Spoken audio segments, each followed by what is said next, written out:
The European Union. For some, a promise of a bright and prosperous, united future. For others, a terrifying prospect of a future dystopia where Europe is no longer many states united, but a single federal superstate. Whichever of these visions you ascribe to, something everyone will agree upon is that the European Union, in its current form, has a significant influence on the European and even worldwide landscape. The European Union regulates the internal market, migration, fiscal policy, justice, European cooperation, the spread of democracy to outside European nations, and more.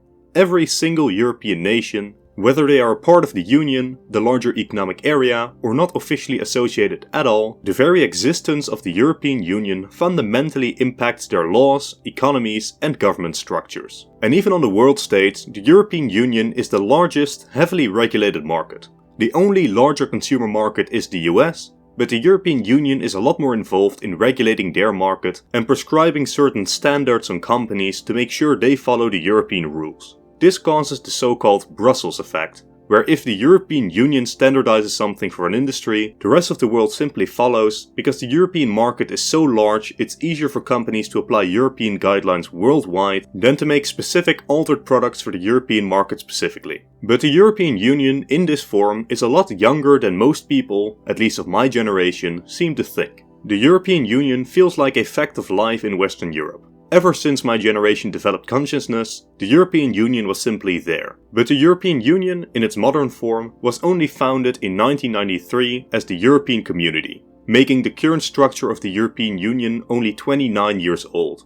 But even then, the European Union in itself, as it exists today, was only fully formed in 2009, when most of the pre-existing European partnerships were finally fully merged in the umbrella organization of the European Union as we know it today. This makes the European Union, in its current form, depending on your point of view, either 29 or 13 years old. But of course, in different forms, European cooperation has existed for far longer, with the first concrete European institution being the European Coal and Steel Community. Formed in 1952, this community regulated the European-wide coal and steel industries, the two most fundamental resources needed for an industrialized society and a war machine. By cooperating on these resources, the European post-war economic recovery was improved, and no member nation, read Germany, could secretly use these resources to once again make a massive army. Two more European institutions were created in 1958. Euratom ensured cooperation between the European member states in regards to peaceful nuclear power and was essentially a nuclear-powered version of the European Coal and Steel Community. But much more significantly, we find the root of the European Union in the founding of the European Economic Community.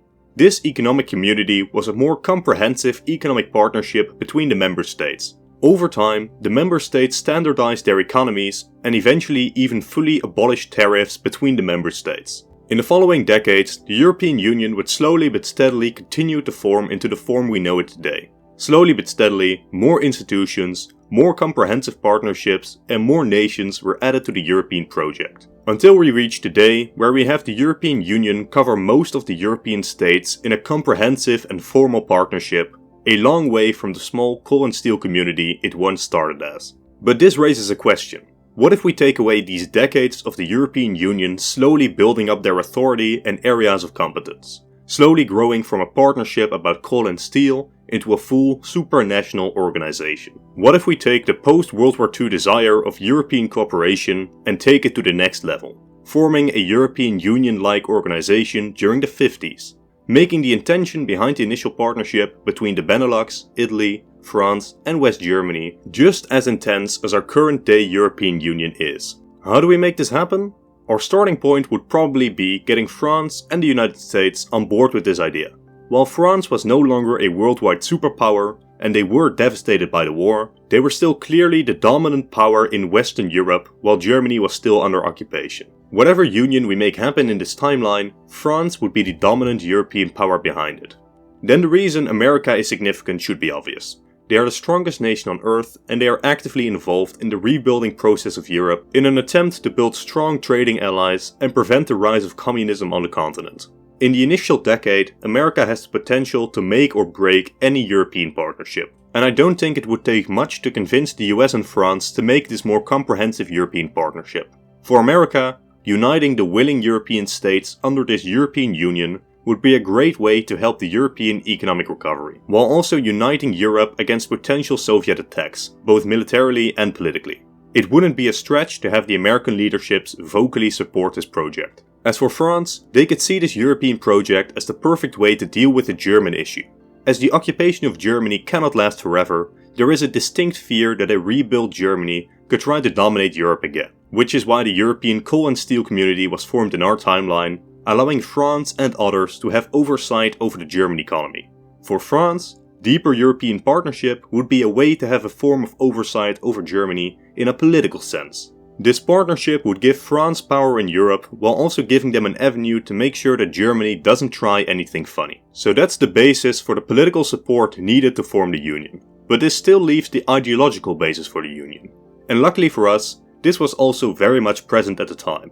Prominent supra-European ideals had existed for centuries at this point, with the unifying past of the Romans and Christianity being common ideological foundations for a unified Europe. But most significant is the idea of stopping European wars. This was a major ideological basis for our own timeline's European and coal and steel community. It is absolutely not unthinkable that in the aftermath of the Second World War, the Western world considers this as a viable way to prevent future wars on the continent. Adding to this, there would be the idea of punishing Italy, but especially Germany, and keeping them in check somewhat. Despite Italy switching sides and Germany now being split in half and occupied, both nations only a small decade ago invaded all of their neighbors. Both used to be democracies, but then a dictator rose to power and they went on their conquest spree.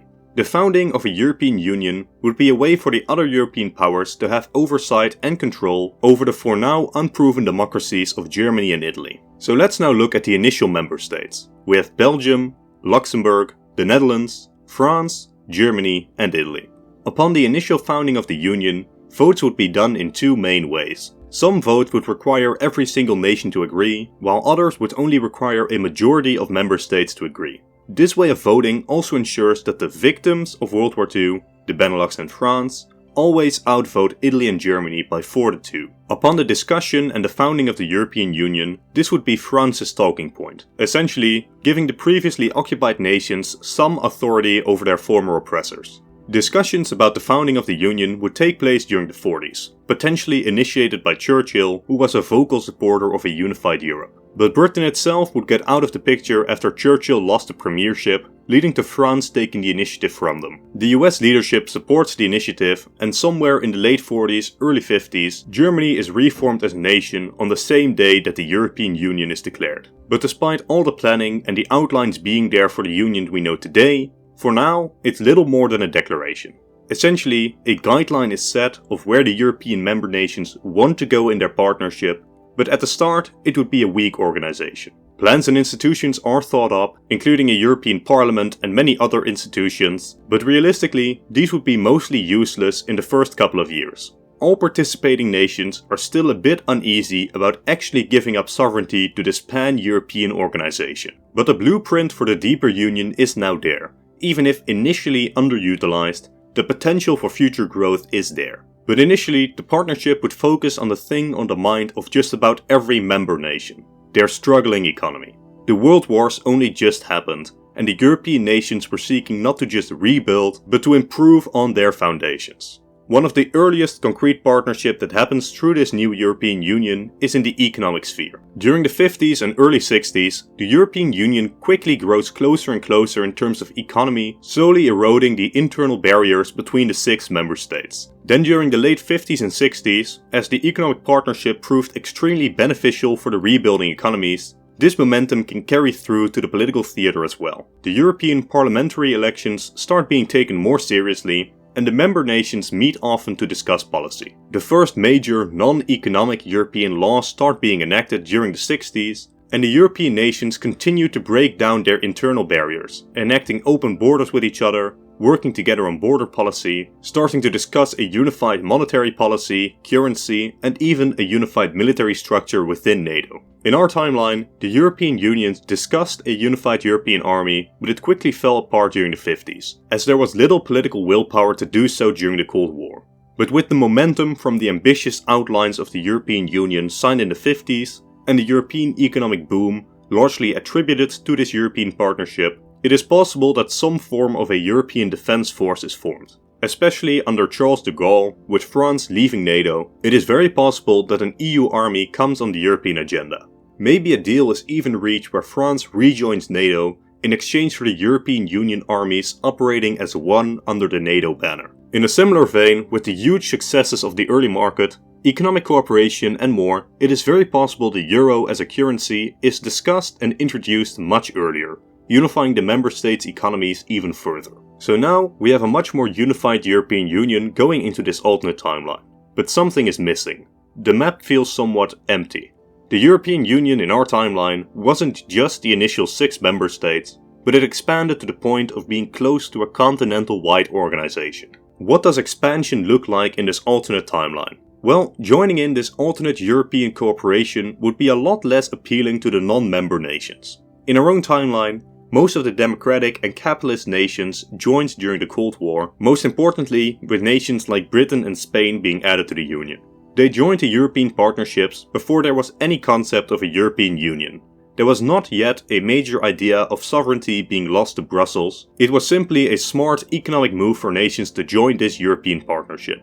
Join the European Economic Area, lose some economic independence, but get a massive economic boost, as seen in the EEC members. Most of the political implications of the EU only emerged after the Cold War. So instead of most of these nations joining this alternate European Union during the Cold War, Britain and some other minor European powers would make a rival to the European Union, which they actually did in our own timeline as well, the European Free Trade Association. This organization started off as an alternative and a competitor to the European Union at its founding, meant for nations that were unwilling or unable to join the European Union itself. This European Free Trade Association would be way more successful in this alternate timeline. Britain would lead this informal alternate economic union, one where you wouldn't need to give up your domestic independence, which would be a tempting counteroffer to the more restrictive European Union. So, during the late 70s, early 80s, we would see the European Union continue to grow closer together, while a friendly rivalry develops between the European Union and the European Free Trade Association. The European continent would see itself divided between 3 main camps.